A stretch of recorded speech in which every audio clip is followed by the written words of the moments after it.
Good morning. This is Charlie Stocker with HeyGardenGuy.com on the website. Hey Garden Guy Charlie Stocker on Facebook and YouTube, where you can ask questions, burning questions about your landscape or your garden, and we will, within 24 hours, hopefully, answer those questions in the manner that raises your garden IQ by that particular question. And it raises mine too, quite honestly. There are a number of questions that we get, approximately 25 a day, that I have to research, and it helps me. So it's a lot of fun for both of us.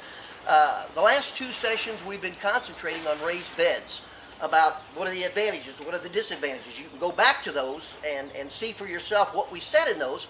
But now we want to get to the planning stage. Just what are the conditions that we need to look at in terms of where we place our raised bed, okay? So, number one, I just want to say you don't need a lot of space. The smallest raised bed that you can make really is a 4x4 and then 16 inches high, and it's perfect for you to get all the way around. That's not the issue, necessarily the size, but the size is you can stay pretty small.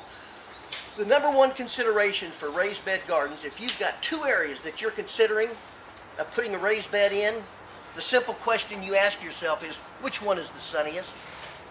Which place gives me the most sun? That's where you go with your raised bed. Number two, you have to consider water access.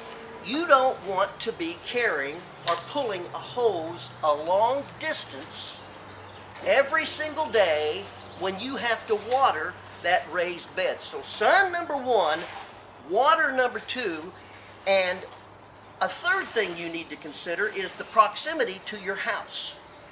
How close is it to your house? When you come home at night, unless that garden is somewhere close and reasonable, you don't want to have to get your old clothes on, etc., and walk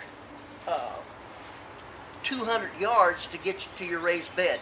So proximity to the home is also important. Also, when you plan your raised bed, don't go to the lowest part of your yard.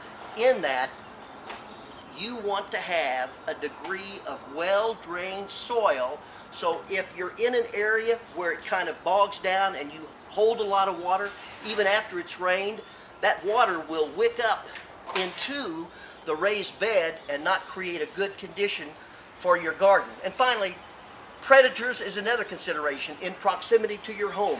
Make sure it's close enough that you can deter deer, moles, gophers, groundhogs, squirrels, cats, dogs, and the like. And there's a number of ways you can do that we'll talk about later, but consider the closer you can get and work with that raised bed, the less you're going to have that predatory problem with them wanting to take the vegetables that you've worked so hard to grow. Anyway, we're looking at where we can put that garden. Continue watching, because each day we've got even more for raised bed gardening. And this is Charlie Stocker, raising your garden IQ one question at a time. Have a great day.